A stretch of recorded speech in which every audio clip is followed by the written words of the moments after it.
ধন্যবাদ জানাচ্ছি। গতকালকে তো একটা ভোট যুদ্ধ চলছিল, আমরা নির্বাচিত হয়েছি আলহামদুলিল্লাহ। আমি দেশবাসীর জন্য একটা মেসেজ অলরেডি পাঠিয়েছি। কুষ্টিয়ার যে নির্বাচনটা হয়ে গেল আপনারা জানেন, বেসরকারিভাবে আমাদেরকে অলরেডি নির্বাচিত ঘোষণা দিয়েছে। এখন হয়তো বাকি যে প্রক্রিয়াগুলো আছে, মাগরিবের পরে ডিসি সাহেব হয়তো ডাকবে, এরপরে ঢাকাতে, এরপরে যে কাজকর্মগুলো আছে। আমরা 6 জন ছিলাম, যারা সবাই তো আর নির্বাচিত হওয়া সম্ভব না। 6 জনই যদি হয়ে যায় তাহলে আর নির্বাচন হয়? একজন আল্লাহ লিখে রেখেছিলেন, একজন হয়েছে আপনাদের প্রচেষ্টায়। আমরা চাই ওই 6 জনের কাছে আমি কম বেশি কথা বলেছি যে সবাইকে নিয়ে আমরা আগামীর কুষ্টিয়া যে 16টা পয়েন্ট দিয়েছি আমার নির্বাচনী প্রচারণায়, এই 16টা কাজ সামনে নিয়ে আমি এগিয়ে যেতে চাই। যেহেতু একটা লাইনে ছিলাম, ওই লাইন থেকে একটা আলাদা লাইনে আমার আশা লেগেছে, সুতরাং এখন থেকে আমরা চেষ্টা চালাবো আমার কুষ্টিয়াতে অন্তত এই যে 4,40,000-এর উপরে প্রায় ভোটার, আমার বিশাল এরিয়া, প্রায় 3টা থানা এখন, কুষ্টিয়া সদর, ঝাউদিয়া এবং ইবি, এই 3টা থানা মিলে যতগুলো মানুষ আছে, সে দল মত ধর্ম মত আলাদা থাকতে পারে, কিন্তু সবাই এখন আমার। আমি সবাইকে নিয়ে, সবাইকে আপন ভাইয়ের মতো মনে করে আগামীর কুষ্টিয়াতে ইনশাল্লাহ আমরা পদচারণা চালাবো। অন্য জায়গায় যা হয় হোক, আমরা কুষ্টিয়াকে আগে প্রথমে মানুষের কর্মসংস্থানের ব্যবস্থা করা লাগবে, কারণ বেকারত্ব এটা জীবনের জন্য একটা বিশাল অভিশাপ, এটা যেন না থাকে। দেশি বিদেশি রাষ্ট্রীয় এবং বিভিন্ন প্রতিষ্ঠানের মাধ্যমে যত জায়গায় যত কিছু আছে, আমার এই ছোট্ট মেধা দিয়ে এবং যারা বোঝে এই বিষয়গুলো, তাদের কাছ থেকে এই পয়েন্টগুলো নিয়ে, তাদের মেধা থেকে, তাদের মাথা থেকে এই বুদ্ধিগুলো নিয়ে আমরা এই কাজটা আগেমাতে করার চেষ্টা চালাবো। 2 নম্বরে, এই যে দখল করে নেওয়া আর চাঁদাবাজি করা, এর বিরুদ্ধে আমরা 0 টলারেন্স দেবো ইনশাল্লাহ। এটা রেকর্ড হচ্ছে, তো এই জন্য বলছি। মদ, মদ মানে মাদক তো শুধু মদ না, এর সাথে অনেক কিছু জড়িত আছে। এইগুলোর যারা মানে এই কাজ করে যারা খায়, আমি কুষ্টিয়ার যে এই নদীর অঞ্চলে যারা এগুলো আছে, কুষ্টিয়ার পৌরসভার ভেতরে বহু জায়গায় এগুলো চলে, আমরা জানি। আমরা আহ্বান জানিয়েছি নির্বাচনের আগে যে আপনাদের এই মাদকের ব্যবসা করে যদি মাসে 30,000 টাকা উপায় হয়, অন্তত এমন একটা সম্মানজনক মর্যাদা সম্পন্ন নিরাপদ কাজের ব্যবস্থা করা লাগবে, যে কাজ করলে অন্তত মাসে 50,000 টাকা উপায় করা যায়। তাহলে তো আর ওই মদের ব্যবসা করার দরকার নেই। তো এই কাজগুলো আগে উদ্যোগ নিয়ে আগে ওদের ব্যবস্থা করেন, তারপরে যদি বলা যায় যে মদের এই সমস্ত চলবে না, তখন মানা যায়। কিছুই না করে যদি 2 পিটানি দেওয়া যায়, বলবে আগে আমার আমার আমার ব্যবস্থা করে।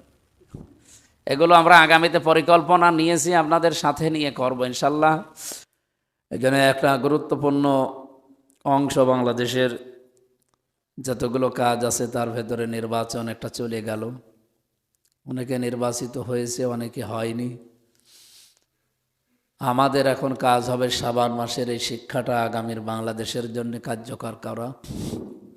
দল মত জাতি বর্ণ ধর্ম সব মিলে অন্তত দেশ যেহেতু আমাদের, গড়ারও দায়িত্ব আমাদের, অন্য কেউ এসে দেশ গড়বে না। আমরা সব সময় চাই আমাদের দেশে কেউ যেন মাতব্বরি না করে, আগ্রাসন না চালায়। এই জাতি এইটা মেনে নেয় না, এই জন্যে কয়েকবার পরপর যুদ্ধ করা লেগেছে তাদের। 47 বলেন, 52 বলেন, 71 বলেন, 24 বলেন, সবই একই। কারো খবরদারি এই জাতি মানতে চায় না, এই কারণেই তাদের জীবন পর্যন্ত দেওয়া লেগেছে। কত মানুষের জীবন চলে গেল এই সমস্ত যুদ্ধ বিগ্রহে। আগামীর বাংলাদেশ আমরা ঐক্যবদ্ধ হিসাবে ঐক্যবদ্ধভাবে গড়তে চাই। আল্লাহ আমাদের যেন সহায় হন, আমিন। একটা মহান মাস আমাদের সামনে ছায়া ফেলতে যাচ্ছে। আমরা জানি প্রতি বছরে যেহেতু এটা আসে, রমজানুল মোবারক। রমাদান শব্দের শাব্দিক অর্থ হচ্ছে পুড়িয়ে দেওয়া, জ্বালিয়ে দেওয়া, নিঃশেষ করা। কি পুড়িয়ে ফেলবে? আল্লাহ পাক আমাদেরকে মানুষ হিসাবে বানিয়েছেন, যেহেতু যে নফসানিয়াত আমাদের ভেতরে আছে, 3টা নফস আমরা জানি, নফসে আম্মারা, লাওয়ামা এবং মুতমাইন্না। এই সমস্ত ভেতরের নফসগুলো মানুষকে কন্ট্রোল করে কি করে, ভালো কাজে, খারাপ কাজে এবং নিউট্রাল। আমরা কলব বা নফসের অন্তরের যে সমস্ত বর্ণনাগুলো পড়েছি, ভেতরে আমাদের নফসে মতমাইন্না যেটা, এটাকে আরও শক্তিশালী করা এবং এর কার্যকারিতা বাড়ানোর জন্য আমার মনে হয় রমজানের রোজা গুরুত্বপূর্ণ ভূমিকা পালন করবে। আল্লাহ যে ডাক দিয়েছেন, ইয়া আইয়াতুহান নাফসুল মুতমাইন্নাহ ইরজিই ইলা রাব্বিকি রাদিয়াতাম মারদিয়্যা ফাদখুলি ফি ইবাদি ওয়াদখুলি জান্নাতি। সেই হিসাবে আমাদের নফসটা মুতমাইন্না যদি হয়ে যায়, অন্তত মৃত্যুর সময় আল্লাহ নিজে ডাক দিয়ে তার জান্নাতি বান্দা বান্দীদের ভেতরে প্রবেশ করিয়ে দেবেন। এইটাই মানব জীবনের সবচাইতে বড় সফলতা। ওই যে নির্বাচন গেল, এই যে হার জিত হইল, এইটাই আসল সফলতা নয়। আল্লাহ পাক বলেন, ফামান যুহজিহা আনিন নার ওয়া উদখিলাল জান্নাতা ফাকাদ ফাজ। জীবন সফল ওই মানুষটার যাকে আল্লাহ জাহান্নামের আগুন থেকে মুক্ত করে জান্নাত দিয়েছে, এই লোকটার জীবন সফল। এই আয়াতের আরেকটা অর্থ আছে। দ্বিতীয় অর্থ হচ্ছে, ওই মানুষটার জীবন আল্লাহ সফল যে আস্তে আস্তে জাহান্নামের কাজগুলো ছেড়ে দিতে পারে আর জান্নাতের কাজের দিকে এগিয়ে যেতে পারে। সেই ট্রেনিং দেওয়ার জন্যই কিন্তু রমজান। আমি কথা বোঝাতে পারছি তো? সুতরাং এই মহান মাস যে ছায়া অলরেডি ফেলছে আমাদের সামনে, চলে আসতেছে, আর 2-3-4 দিন পরে আমরা যেন এখন থেকে প্রস্তুতি আরও আগে থেকে নেওয়া দরকার। রমজানের প্রস্তুতি নবীজি 6 মাস আগে থেকে নেওয়া আরম্ভ করতে, আর আমাদের মাত্র 3 দিন আছে। সুতরাং এখন থেকেই প্রস্তুতি নেওয়া দরকার আমার রমজানের যে শিক্ষা, এবং রমজান যেন ছুটে না যায়। অপরাধগুলো যেন এই রমজানে ধুয়ে মুছে সাফ হয়ে যায়, জ্বালিয়ে পড়িয়ে নিঃশেষ করে দেওয়া যায়। বলে আমি আমার জীবন সফল করার জন্য আয়াত থেকে যেটা দেখলাম, আমি কি আস্তে আস্তে জাহান্নামের কাজগুলো ছেড়ে দিতে পারছি? জান্নাতের কাজের দিকে কি আমি আসলেই এগিয়ে যেতে পারছি? কোরআনে কারীম আমাদেরকে সূরা আলে ইমরানের 133 নম্বর আয়াত হবে সম্ভবত এটা। আল্লাহর ঘোষণা ছিল, ওয়াসারিউ ইলা মাগফিরাতিম মির রাব্বিকুম ওয়া জান্নাতিন আরদুহাস সামাওয়াতু ওয়াল আরদ উইদ্দাত লিল মুত্তাকিন। রমজান মানুষকে যে মুত্তাকি বানাতে আসে, তাকওয়া অর্জন করার জন্য রমজান আসে। এ তাকওয়া অর্জন করার জন্য রমজান আমাদের মাঝে এসেছে। আর এদের জন্য আল্লাহ যেহেতু বানানো একটা জান্নাত তৈরি করে রেখেছেন, উইদ্দাত লিল মুত্তাকিন, প্রস্তুত করে রাখা হয়েছে জান্নাত মুত্তাকিদের জন্য। তোমরা দৌড়াও আল্লাহর মাগফিরাত এবং ওই জান্নাতের দিকে, যার প্রশস্ততার বর্ণনা দিলেন আসমান আর জমিন এর চাইতেও বিশাল। এই বানানো জান্নাত আল্লাহর পাওয়ার জন্য যেহেতু মুত্তাকি হওয়া শর্ত, রমজানও আসতেছে এই মুত্তাকি হওয়ার জন্যে। আমরা বহু মানুষ এই দেশে এই ধারণা করি যে মুত্তাকি মানে আমাদের যে ইমাম সাহেবের মতো এরকম একটা বড় জুব্বা গায়ে দিয়ে, পাগড়ি একটা মাথায় দিয়ে, হাতে একটা তসবিহ নিলাম, দুনিয়ার কোনো খেয়াল আমাদের আর নেই, আমরা মুত্তাকি হয়ে গেলাম। এইটা কি মুত্তাকি হওয়ার মিনিং? আল্লামা আলুসি রহমতুল্লাহ আলাইহির একটা বর্ণনা আমি পড়ছিলাম। উনি জানিয়েছেন, কেউ যদি মুত্তাকি হতে চায়, ধীরে ধীরে তাকে অন্তত 6টা প্রক্রিয়ায় এগিয়ে যাওয়া লাগবে। 6টা প্রক্রিয়া যার ভেতরে নেই সে মুত্তাকি হতে পারবে না। সুতরাং আমরা জানা আসতেছে আমাদের এখানে মুত্তাকি বানাতে, আমরা দেখি তো এই 6টা প্রক্রিয়া আমাদের কার ভেতরে আছে। 1 নম্বরে কেউ যদি মুত্তাকি হতে চায়, তাকওয়া অর্জন করতে চায়, সে যেন হকের অনুসন্ধানকারী হয়। আমি আবার বলছি, এই 6টা বিষয় খুব গুরুত্বপূর্ণ। তো এভাবে না গেলে আপনি তাকওয়া অর্জন করতে পারবেন না। আপনার যতই বেশভূষা উপরে ফিটফাট থাক, মুত্তাকি হওয়ার জন্য এই পদ্ধতি অবলম্বন করা লাগবে। রুহুল মানিতে আছে এটা তাফসিরে। আল্লামা আলুসি রহমতুল্লাহ আলাইহি অনেক বড় আলেম, তিনি তাফসির লিখেছে। উনি এই জায়গা বর্ণনা করছেন যে এই পদ্ধতিতে তোমাদেরকে তাকওয়া অবলম্বন করার জন্য আদেশ করছি। 1 নম্বরে হকের অনুসন্ধান করা লাগবে আমাদের, এটা ছাড়া কেউ মুত্তাকি হতে পারবে না। এখন হক কি? আপনি যদি হক তালাশ না করেন, অনুসন্ধান না করেন, আপনি মুত্তাকি হতে পারবেন না। এই পৃথিবীতে আমরা সবচাইতে বেশি জানি আল্লাহকে ভয় পেয়েছে, তাকওয়া অবলম্বন করেছে নবীরা। এটার সাথে আপনারা একমত আছেন না? এই জন্য আমাদের আকীদা হচ্ছে, আমাদের বিশ্বাস, বিশেষ করে আমার, নবীরা হচ্ছে মাসুম। আর সাহাবা একরাম রাদিয়াল্লাহু তাআলা আনহু আজমাইন, যারা তাদের অনুসরণ করেছে পূর্ণাঙ্গভাবে, তারা হচ্ছে মাহফুজ। আমি আবার বলছি, বিশ্বনবী মোহাম্মদ রাসূলুল্লাহ সাল্লাল্লাহু আলাইহি ওয়াসাল্লাম থেকে একেবারে আমাদের আদি পিতা আদম আলাইহিস সালাম, যত নবী আল্লাহ দুনিয়ায় পাঠিয়েছিলেন, আমার বিশ্বাস, আমার দৃষ্টিতে প্রত্যেক নবী ছিলেন মাসুম। আমাদের নবী মোহাম্মদ রাসূলুল্লাহকে আল্লাহ জানিয়েছেন, লিয়াগফিরা লাকাল্লাহু মা তাকদ্দামা মিন যামবিহি, হে নবী, আপনারা আগে পেছনের যত কিছু সব আমি মাফ করে দিয়েছি।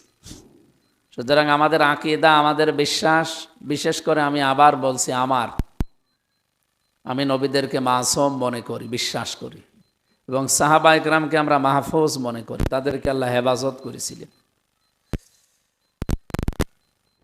তা আমরা নবীদের চাইতে তাকওয়াবান যেহেতু হওয়া সম্ভব না, আমাদের জাতির পিতা হযরত ইব্রাহিম আলাইহিস সালাম, তিনি তাকওয়া অবলম্বন করেছিলেন কিভাবে? তার যে প্রথম তরিকা ছিল এইটা, এখানে তাফসীর থেকে যেটা নোট করা, প্রথম তিনি হক অনুসন্ধান করেছিলেন, হক তালাশ করেছিলেন। আমি আবার বলছি, আমরা যদি তাকওয়া অবলম্বন করতে চাই এই যে রমজান, তাহলে আমাদের প্রথম হক তালাশকারী হওয়া লাগবে, হক অনুসন্ধানকারী হওয়া লাগবে প্রত্যেকেরই, নয়তো আপনি তাকওয়া অর্জন করতে পারবেন না। ইব্রাহিম আলাইহিস সালাম তিনি হক খুঁজতেছিলেন, প্রথমে তারকা, এরপরে চন্দ্র, এরপরে সূর্য, এগুলো তিনি দেখে মনে করেছিলেন এটাই মনে হয় হক, এটাই সত্য, এটাই আমার পালনকর্তা। পরবর্তী যখন সব ডুবে গেল, তিনি তখন জাতির লোককে ডাক দিয়ে বললেন, ইন্নী বারিউম মিম্মা তুশরিকুন, তোমরা যাদেরকে শরিক করো, আমি এগুলোর সাথে সম্পর্ক ত্যাগ করলাম। এ কথাটা বলতে যত সহজ, ওই সময় তার পরিবেশে, সমাজে, রাষ্ট্রের কাছে এ কথাটা বলা ছিল অনেক কঠিন। আমাদের সময় এখন কিন্তু ওই রকমই চলছে। আপনি নামাজ পড়েন, রোজা রাখেন, জুব্বা গায়ে দেন, তাহাজ্জুদ পড়েন, অসুবিধা নেই, কিন্তু হক কোনটা এটা যখন আপনি বুঝে, এটা যখন সমাজে, পরিবারে, ব্যক্তি, রাষ্ট্রের সামনে দাঁড়িয়ে ঘোষণা দেবেন, ইব্রাহিম আলাইহিস সালামের প্রতি যা নেমে এসেছিল, ইব্রাহিমের সন্তান হিসাবে আপনার প্রতিও তাই নেমে আসবে। কথাকে বুঝে ঠিক বললেন নাকি আন্দাজে? সুতরাং আজ যা নেমে আসে এগুলো নতুন না, এগুলো আসতেছে আবহমান কাল থেকে। হক কেউ তালাশ করলে তার উপরে বিপদ আসবে না, তাহলে সে হক তালাশ করেনি। আমাদের জাতির পিতার উপরে যদি এটা আসতে পারে, আমাদের উপরে সন্তান হিসাবে আসবে না? সুতরাং আমরা রমজানে যেহেতু তাকওয়া অবলম্বন করতে চাচ্ছি, আমাদের উচিত হবে এইটা, আমরা হক তালাশ করব যে হক কোনটা, সত্য কোনটা। এই পৃথিবীতে বহু বাতিল আছে। ওয়া আলাল্লাহি কাসদুস সাবিলি ওয়া মিনহা জাইর ওয়ালাউ শাআ লাহাদাকুম আজমাইন, হে নবী, পৃথিবীতে বহু বাঁকা পথ আছে, এর ভেতরে সোজা পথ বলে দেওয়ার দায়িত্ব আমি নিয়েছি। ইন্না আলাইনা লাল হুদা। আমাদের উচিত হবে লেখাপড়ার মাধ্যমে, জ্ঞান অর্জনের মাধ্যমে হক কোনটা এটা বের করা। এজন্য আমরা চাই আগামীর বাংলাদেশে এই হকটা বের করার জন্যে কোরআন এবং হাদিস দ্বারা যে সমস্ত শিক্ষা ব্যবস্থা, এগুলোর প্রচলন আরও বেশি ঘটান। আল্লাহ আমাদেরকে যেন তৌফিক দেন এবং সহায় হন তিনি, জোরে বলেন আমিন। দ্বিতীয় নম্বর, তিনি হক পাওয়ার পরে জাতির লোককে বললেন, আমি তোমাদের সাথে নেই, তোমরা যে সমস্ত জিনিসের পূজায় লিপ্ত আছে, আমি ওর সাথে সম্পর্ক ত্যাগ করলাম। তোমরা মাটি দিয়ে বানিয়ে অথবা আগুনের সামনে অথবা বড় গাছ দেখলে, সাপ দেখলে, উনি ওই জামানায় ওগুলো দেখেছিলেন, তাই বলেছিলেন। আমাদের জামানায় কি বলা লাগবে? শুনতেছেন, বুঝতেছেন, আমি জানি, আবার বলছি, উনি ওই জামানায় ওগুলো ফেস করেছিলেন, জাতির লোককে বলেছিলেন যে আমি আগুনের কাছে মাথা নত করি না, সাপের কাছে, দরগার কাছে, দুর্গার কাছে, এই মাটির জিনিসের কাছে না। আমাদের জামানায় তো ফেস করা লাগবে। এখন তো আর মুসলমানের কাছে এসে, এই 92% মুসলমানের কাছে এসে কেউ বলবে না আপনাকে যে মূর্তি পূজা করে, বলবে? কিন্তু ওই সিস্টেম আপনাকে নিয়ে চলে যাবে। মূর্তি পূজা যেন আপনি করেন এরকম লাইন আপনার সামনে খুলে দেবে, অথবা আল্লাহর সাথে শিরিক হয় এরকম কাজ আপনাকে দিয়ে করাবে। বিষয়টা তো একই। ওই জামানায় শিরিক করলে সে মুশরিক হতো, এ জামানায় যদি কেউ শিরিক করে সে কি হবে? আলাকাদ ওহিয়া ইলাইকা ওয়া ইলাল্লাযীনা মিন ক্বাবলিকা লা ইন আশরাকতা লা ইয়াহবাতান্না আমালুকা ওয়া লা তাকুনান্না মিনাল খাসিরিন। এই আয়াতটা খুব মারাত্মক একটা আয়াত, সূরা যুমারের 65 নম্বর আয়াত। আল্লাহ তাআলা বলেন, পৃথিবীতে নবীদেরকে আমি কম বেশি শরীয়ত দিয়েছিলাম। কারো শরীয়তে যেটা জায়েজ ছিল অন্য নবীর শরীয়তে ওটা ছিলই না। কারো শরীয়তে হারাম ছিল অন্য নবীর শরীয়তে ছিলই না। কিন্তু প্রত্যেকটি নবীকে আমার এই আদেশ ছিল যে জীবনে শিরিক করা যাবে না। শিরিক যদি দুনিয়ায় কেউ করে তাহলে তার পেছনের যত আমল আছে সব আমি আল্লাহ নষ্ট করে দেব। হে নবী, আপনিও যদি শিরিক করেন, লাইন আশরাকতা লা ইয়াহবাতান্না আমালুকা, লামে তাকিদ নুনে সাকিলা, আপনিও যদি জীবনে শিরিক করেন আপনারও কিন্তু আমল আখলাক আমি রাখবো না, সব নষ্ট করে দেব। ওয়ালা তাকুনান্না মিনাল খাসিরিন, এবং আপনি অবশ্যই ক্ষতিগ্রস্ত হয়ে যাবেন। নাউজুবিল্লাহ। কাকে ধমক দিচ্ছে আপনি টের পাচ্ছেন? কথা শুরুই করেছেন কয়েকটা তাকিদ দিয়ে, ওয়ালা কদ, ওয়া লাম কদ, খুব গুরুত্বপূর্ণ শব্দ। ওয়ালা কদ ওহিয়া ইলাইকা ওয়া ইলাল্লাযীনা মিন ক্বাবলিকা, আপনাকে এবং আপনার পূর্বে যত নবী রাসূল পাঠিয়েছে প্রত্যেককে বলেছে যে যাই করেন শিরিক করবেন না।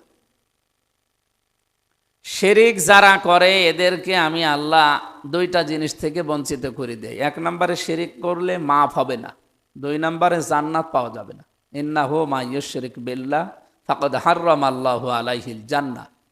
যে ব্যক্তি শিরিক করে এই লোকটার জন্য আল্লাহর কোনো ক্ষমা নেই, এই জান্নাতেও যাবে না। জান্নাতে যদি কোনো মানুষ যেতে না পারে, ওর বিপরীতে আর একটা জায়গা আছে না, মাওয়াহুন নার, তার স্থান হবে আগুনে। আল্লাহ আমাদের হেফাজত করুন, আমিন। আরও কড়া কথা এর পরে আছে, ওয়াকাদিমনা ইলা মা আমিলু মিন আমালিন ফাজআলনাহু হাবাআম মানসুরা। কোনো মানুষ যদি শিরিক মিশ্রিত কোনো কাজ নিয়ে আল্লাহর কাছে যায়, ধলি কণার মতো ওর মুখের ওপর ওটা আল্লাহ ফেলে দেবে, নিক্ষেপ করবে। আমার জীবনে আমল আখলাক কম থাক, কিন্তু শিরিক যেন না থাকে, এইটা থাকলে আল্লাহ তারে মাফ করবে না। উনি জাতির সামনে দাঁড়িয়ে এইটা বলেছিলেন। শিরিকের আমি এক কথায় ব্যাখ্যা বহু জায়গায় বলেছি, আজকেও বলছি আমার জাতির লোকের সামনে, এলাকার মানুষের সামনে। আল্লাহ যেটা পারে ওইটা অন্য কেউ পারে, এই বিশ্বাস করার নাম শিরিক।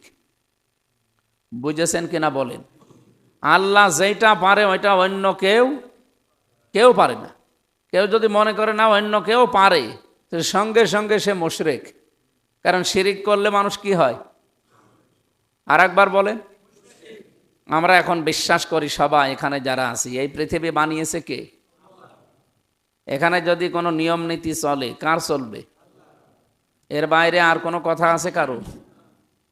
হ্যাঁ, এর বাইরেও অনেকে অনেক দিকে হয়তো এদিক ওদিক চলে যেতে পারে, তাদেরকে বলছি আলা লাহুল খালকু ওয়াল আমরু ইনিল হুকমু ইল্লা লিল্লাহ। এরকম বহু আয়াত কোরআনে আল্লাহ দিয়েছে যে আমি বানিয়েছি, বিধান এখানে আমার চলা লাগবে।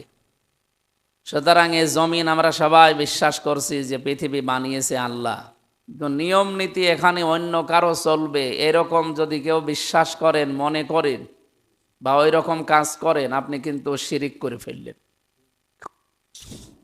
এখন বলেন, এই শিরিক করা মুশরিক বাংলাদেশে মুসলমানদের ভেতরে নেই? আছে মানে আমরাই আছে মানে? বলেন তো, যে কথাটা বললাম দুই লাইনে, কি বুঝলেন আপনি? নামাজ পড়ে কি করবেন? আপনি রোজা রেখে কি করবেন যদি শিরিক ভেতরে চলে আসে? আপনি নিজে স্বীকার করছেন এই জমিন বানিয়েছে আল্লাহ, অথচ আয়াতের প্রথম অংশ এটা আলা আলাহুল খলক, এর পরেরটা কি অল আমরু। আপনি বলছেন যে বানিয়েছে আল্লাহ, বিধানও আল্লাহর চলবে, আগেরটা মানছেন, পরেরটা আপনি মানতে গিয়ে তখন রাজনৈতিক দোহাই দেন যে না আমি যে রাজনীতি করি তার সাথে তো এটা তো মেলে না, সুতরাং এটা রাজনৈতিক বক্তব্য, এর সাথে আমি নেই। আপনার ঈমান আছে? আর কোরআনের কোনো আয়াত না, কেউ যদি একটা অক্ষরও অস্বীকার করে ও কাফের। এর সাথে আপনারা একমত আছেন না? কোরআনের ৬,৬৬৬টি আয়াত না, যদি কেউ একটা অক্ষর অস্বীকার করে ও মুসলমান থাকবে? এই জন্য আপনাকে আমি ভালোবাসি, অনেকে আছেন এখানেও আমি জানি, যদি অন্য কোনো চিন্তা ভাবনা থাকে পাল্টান। এ জমিন যার, আমরা বিধান চালাবো তার, এইটাই নিয়ম। অন্য কোনো বিধান এখানে যেই চালাতে চেষ্টা করবেন আপনি মুশরিক হয়ে যাবেন। জাতির লোকদের সামনে হযরত ইব্রাহিম যখন হাত তুলে বললেন ইন্নী ওয়াজ্জাহাতু ওয়াজহিয়া লিল্লাযী ফাতারাস সামাওয়াতি ওয়াল আরদা হানিফা ওয়া মা আনা মিনাল মুশরিকিন, হে আমার জাতির লোকেরা, আমি তোমাদের সবার থেকে মুখ ঘুরিয়ে নিলাম, তোমরা যাদের কাছে মাথা নত করো আমি ওর সামনে নেই। আজ আমি আমার জাতির সামনে বলছি, আজ যারা মানুষের তৈরি করা আইনে জমিনে কায়েম করতে চান, এটাও একটা মূর্তির মতো। কথা বুঝতেছেন? সুতরাং আমিও এর সাথে নেই। যত রকমের শিরিক মানুষ করতে পারে সব শিরিক থেকে আমি আজকে মুখ ঘোরালাম। কার দিকে? আসমান আর জমিন যিনি বানিয়েছে ওই আল্লাহর দিকে। হানিফা, আমি একনিষ্ঠভাবে আজকে ঘুরে আসলাম। ওমান আমিনাল মুশরিকিন, আমি কিন্তু শিরিক করি না, মুশরিক না। এ কথা বলার পরে জাতির লোকেরা তারে আপেল খাওয়িয়েছিল নাকি? হ্যাঁ, কে দিয়েছিল? আগুনে দিয়েছিল।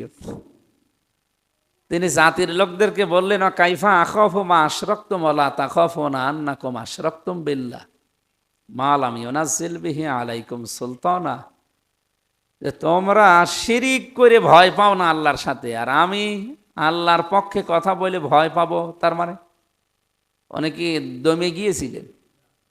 আমরা তো সেই ইব্রাহিমের সন্তান, আমরা কি দমে যাব এবার? সুতরাং আমি একা হই, কোনো অসুবিধা নেই, কিন্তু আমি ইব্রাহিমের সন্তান হিসাবে ওইভাবে থাকা লাগবে।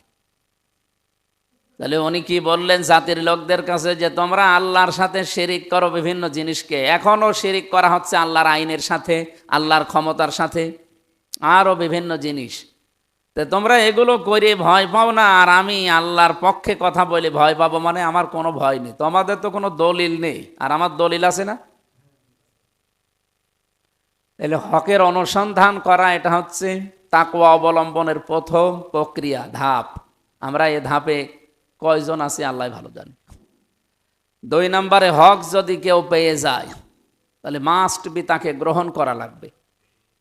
হযরত ইব্রাহিম আলাইহিস সালাম তিনি হক পেয়ে গ্রহণ করেছিলেন না ছেড়ে দিয়েছিলেন? উনি যে পরপর দেখলেন চন্দ্র সূর্য, এরপরে তারকা, এগুলো দেখে যেই ডুবে যায় বললেন না আমি যেগুলো অস্তমিত হয় এগুলো আমি ভালোবাসি না, পছন্দ করি না। উনি পরবর্তীতে আল্লাহর এই পরিচয় পেয়ে ঘোষণা দিয়ে জাতির সাথে লড়াই সংগ্রাম করে টিকেছিলেন। আমারও প্রশ্ন এটা, আমরা রমজান আসতেছে, রমজান চলেও যাবে, আমরা এই তাকওয়া অবলম্বন করতে চাই, হক তালাশ করবো এবার, হক অনুসন্ধান করে বের করে যদি হক পেয়ে যায় হক আমরা গ্রহণ করব। বাংলাদেশে বহু হক আছে, হকের ডিলার আছে, এমনকি তারা ছাড়া আর কাউকে হক মনেই করে না। কিন্তু হক কারা এ কথা আল্লাহ কোরআনে জানিয়েছেন। অমিম্মান খলাকনা উম্মাতু ইয়াহদুনা বিল হাক্কি ওয়া বিহি ইয়াদিলুন, 2টা গুণ যেই দলের ভেতরে এই পৃথিবীতে পাওয়া যাবে তারা হক। কে বলছেন? 2 জায়গায় আয়াতটা আছে। 1 নম্বরে, যারা তোমাদের ভেতরে ওই দলটাই হক পথে আছে, যারা এই পৃথিবীতে ইয়াহদুনা বিল হক, পথ দেখায় যারা সত্য পথ। এ পৃথিবীতে আল্লাহ রসুলের চাইতে সত্য পথ আর আছে? সুতরাং আল্লাহ রসুলের বিরুদ্ধে যে পথগুলো আছে ওই দিকে যারা ডাকে, এরা যাই দাবি করুক না কেন, ওরা যদি একেবারে আসমান থেকে উড়ে আসে তাও তারা হকের উপরে নেই। 2 নম্বরে বিহি ইয়াদিলুন, যারা আদল কায়েম করতে চায় দুনিয়ায়, ইনসাফ, ন্যায় বিচার, আপনি বলেন আমি যা বলতেছি কিছু বোঝেন নাকি এমনিতে শুনতেছেন বলেন। এই দুইটা বিষয় আপনাকে আগে নির্ধারণ করা লাগবে। বাংলাদেশে 73টা না 73,000 দল থাক, কোনো অসুবিধা নেই। তো হক দল এইটা, যারা এই জমিনে সঠিক পথ মানুষকে দেখানোর জন্য নির্দেশনা দেয়। ইয়াহদুনা বিল হক, ইয়াহদুনা এটা মজারে, বর্তমান ভবিষ্যৎ, প্রেজেন্ট ফিউচার, এখন দেখছে ভবিষ্যতেও দেবে। 2 নম্বরে যারা জমিনে ইয়াদিলুন আদল কায়েম করতে চায়। আদল মানে না মা মান আল আদাল লোগাতানা সারহান, আদল শব্দটার ব্যাখ্যা এর পারিভাষিক এবং আবিধানিক যে অর্থগুলো, এর প্রকারভেদগুলো আছে। আমরা তাফসির থেকে একটা কোড বলছি। প্রত্যেকটি জিনিসের সাথে আদল করা, ন্যায় বিচার করা, আল্লাহর সাথে আদল করা, ন্যায় বিচার করা, রসুলুল্লাহর সাথে আদল করা, ন্যায় বিচার করা, 3টা বিষয় আছে। মোবাইল কারো মনে হয় বাজতেছে, এই সমস্যা কি? প্রত্যেক জমার নামাজে এই যে ইমাম সাহেব একটু পরে খুতবা দেবেন, খুতবার একদম শেষের আগে এই আয়াতটা পড়ি আরবিতে, ইন্নাল্লাহা ইয়া'মুরু বিল আদলি ওয়াল ইহসানি ওয়া ইতাইযিল কুরবা। পৃথিবীতে যত মসজিদে আমি নামাজ পড়লাম দেশে বিদেশে, এই আয়াতটা শেষে পড়ে। এরপরে ফাজকুরুনি আযকুরুকুম ওয়াশকুরুলি ওয়ালা তাকফুরুন পড়ে আমরা শেষ করি। তো কি বলি আরবিতে কোনোদিন এই 54 বছর স্বাধীনতার বাংলাদেশে আমরা বুঝেছি? যদি এটা বুঝতাম যে আল্লাহ নির্দেশ দিচ্ছে তোমাদেরকে আদল কায়েম করো, তোমরা আদল করবা। কি আদল কি? এই পৃথিবীতে যত নবী ছিলেন তারা ইনসাফ কায়েম করতে পেরেছিলেন, আর মুহাম্মদুর রাসূলুল্লাহকে আল্লাহ ইনসাফও কায়েম করতে দিয়েছে, আদলও কায়েম করতে দিয়েছে। আপনি দাউদ নবীর দিকে তাকান, তিনি আদল কায়েম করতে পারেননি, তিনি ইনসাফ কায়েম করেছিলেন। হ্যাঁ, তার প্রতি নির্দেশ ছিল ইনসাফ কায়েম করেন। তিনি ইনসাফ শব্দের নিষ্ফুন থেকে শব্দটা আসা, নুন সোয়াদ ফা, এর বাংলা অর্থ হচ্ছে অর্ধেক। এই জন্য এই দাউদ নবীর কাছে কোনো বিচার যদি আসতো, উনি অর্ধেক করে সমান সমান করে দিতেন। আমি একটা বিচার পড়েছিলাম তাফসিরে, এক মহিলার সন্তান নিয়ে ঝামেলা ছিল। ওনার কাছে আসার পরে উনি ভাগ করে জল্লাদকে বললেন যে 2 জন মাই যখন দাবি করছে যে সন্তান আমাদের, তখন আমি কি করি, এর মাঝখানে রাখো, একেবারে সমান সমান করে কেটে 2 জনকে ভাগ করে দাও। উনি আদল করেন নাই, ওই জায়গায় করেছিলেন ইনসাফ। কি করেছিলেন? কিন্তু আমাদের নবীকে আল্লাহ শুধু ইনসাফ কায়েম করে শেষ করেননি, উনি বলেছেন যে আপনাকে ন্যায় বিচার কায়েম করা লাগবে। আদল, আদলটা কি? আমরা 3 প্রকার আদলের কথা বলছিলাম। প্রথম আদল হচ্ছে আমার আল্লাহর সাথে। আল্লাহর সাথে আদল কি? আল্লাহ কোরআনে কারিমে 500 শরীয়তের বিধান দিয়েছেন। এই বিধানগুলো আমাদের প্র্যাকটিক্যাল লাইফে থাকা লাগবে, বাস্তব জীবনে। এটা তাহলে তার সাথে আদল হবে। দুঃখজনক, আমরা মুসলমান, আমাদের এই দেশে আল্লাহর একটা বিধানও এখন পূর্ণাঙ্গভাবে চালু করা নেই। বিধান ছিল কয়টা কোরআনে? 500। আমরা কয়টা মানতে পারছি? একটাও না, পূর্ণাঙ্গভাবে একটাও মানতে পারছি না। তার মানে আল্লাহর সাথে আদল আমাদের হচ্ছে না। 2 নম্বরে আদল করা লাগবে রসুলুল্লাহর সাথে। রসুলের সাথে আদল কি? ওনার সাথেও তো ন্যায় বিচার করা লাগবে। আপনার ন্যায় বিচার ওনার সাথে কি? ওনার তো ন্যায়, ওনার সাথে ন্যায় বিচার হচ্ছে ওনার যে নির্দেশনা ছিল এই পৃথিবীতে রেখে যাওয়া, ওইগুলো অনুযায়ী জীবন চালাতে হবে। এটা হচ্ছে ওনার সাথে ন্যায় বিচার। ওনার যতগুলো কথা ছিল সব কথা আপনার জীবনে পূর্ণাঙ্গভাবে থাকা লাগবে। আপনার বডির ভেতরে একটু তাকান, মাথার চুল থেকে পায়ের তালু পর্যন্ত 3.5 হাত বডিতে রসুলের কি কি নির্দেশ ছিল? 10টা নির্দেশ আছে আমাদের বডির ভেতরে। কয়টা আছে আপনি একটু মিলান তো। আমাদের মাথা থেকে শুরু করে চুলের কাটিং দেওয়া দরকার। নবীজি 3 রকম চুল কাটতেন, আমাদের ওই 3 রকমের কোন রকমে আছে? নেই। এরপরে আস্তে আস্তে শুরু করেন নিচের দিকে, যত নিচে যাবেন একটাও পাওয়া যাচ্ছে না, রসুলের সাথে আদল হচ্ছে না। 3 নম্বরে আদল করা লাগবে পৃথিবীর সৃষ্টি জগতের সাথে। বিনা কারণে আপনি একটা গাছের পাতা ছিঁড়তে পারবেন না। কথা বুঝতেছেন? বিনা কারণে আপনি যারা নিচে দায়িত্বে আছে তাদের সাথে খারাপ ব্যবহার করতে পারবেন। হ্যাঁ, দায়িত্বের খাতিরে যদি কড়া হওয়া লাগে সেটা আলাদা। এমনি আপনার অধীনস্থ যারা আছে তাদের সাথে আপনি যে আচরণ করা আপনার সাথে করলে আপনার মন খারাপ হয়, এরকম আচরণ তাদের সাথে করা যাবে না।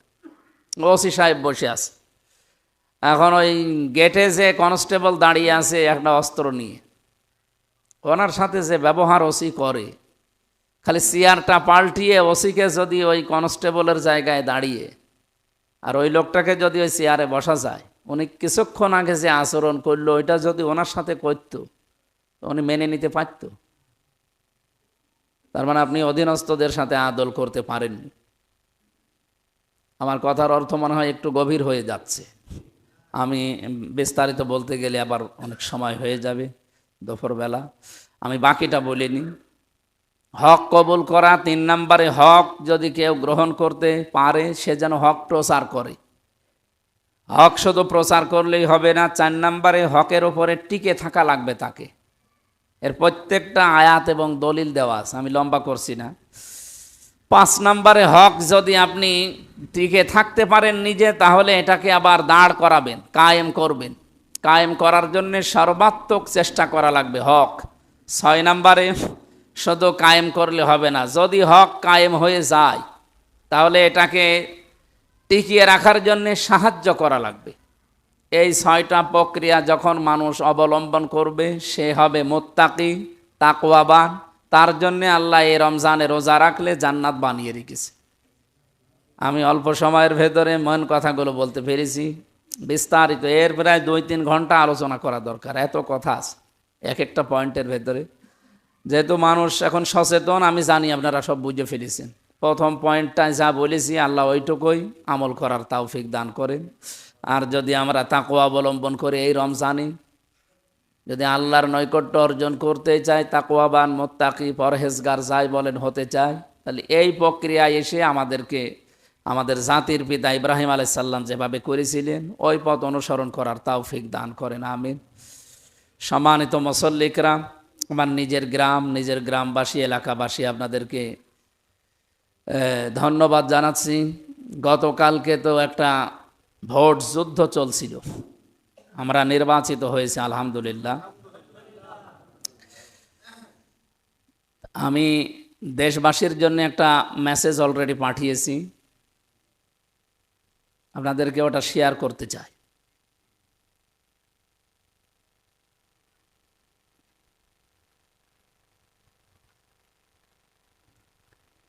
কুষ্টিয়ার যে নির্বাচনটা হয়ে গেল আপনারা জানেন, বেসরকারিভাবে আমাদেরকে অলরেডি নির্বাচিত ঘোষণা দিয়েছে। এখন হয়তো বাকি যে প্রক্রিয়াগুলো আছে, মাগরিবের পরে ডিসি সাহেব হয়তো ডাকবে, এরপরে ঢাকাতে, এরপরে যে কাজকর্মগুলো আছে। আমরা 6 জন ছিলাম, যারা সবাই তো আর নির্বাচিত হওয়া সম্ভব না। 6 জনই যদি হয়ে যায় তাহলে আর নির্বাচন হয়? একজন আল্লাহ লিখে রেখেছিলেন, একজন হয়েছে আপনাদের প্রচেষ্টায়। আমরা চাই ওই 6 জনের কাছে আমি কম বেশি কথা বলেছি যে সবাইকে নিয়ে আমরা আগামীর কুষ্টিয়া যে 16টা পয়েন্ট দিয়েছি আমার নির্বাচনী প্রচারণায়, এই 16টা কাজ সামনে নিয়ে আমি এগিয়ে যেতে চাই।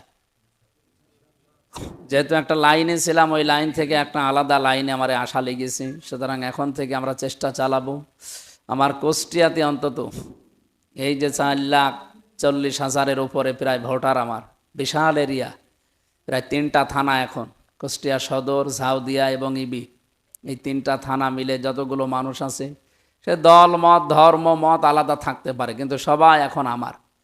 আমি সবাইকে নিয়ে, সবাইকে আপন ভাইয়ের মতো মনে করে আগামীর কুষ্টিয়াতে ইনশাল্লাহ আমরা পদচারণা চালাবো। অন্য জায়গায় যা হয় হোক, আমরা কুষ্টিয়াকে আগে প্রথমে মানুষের কর্মসংস্থানের ব্যবস্থা করা লাগবে, কারণ বেকারত্ব এটা জীবনের জন্য একটা বিশাল অভিশাপ, এটা যেন না থাকে। দেশি বিদেশি রাষ্ট্রীয় এবং বিভিন্ন প্রতিষ্ঠানের মাধ্যমে যত জায়গায় যত কিছু আছে, আমার এই ছোট্ট মেধা দিয়ে এবং যারা বোঝে এই বিষয়গুলো, তাদের কাছ থেকে এই পয়েন্টগুলো নিয়ে, তাদের মেধা থেকে, তাদের মাথা থেকে এই বুদ্ধিগুলো নিয়ে আমরা এই কাজটা আগামীতে করার চেষ্টা চালাবো। 2 নম্বরে এই যে দখল করে নেওয়া আর চাঁদাবাজি করা, এর বিরুদ্ধে আমরা জিরো টলারেন্স দেবো ইনশাল্লাহ। এটা রেকর্ড হচ্ছে তো এই জন্য বলছি। মদ, মদ মানে মাদক তো শুধু মদ না, এর সাথে অনেক কিছু জড়িত আছে।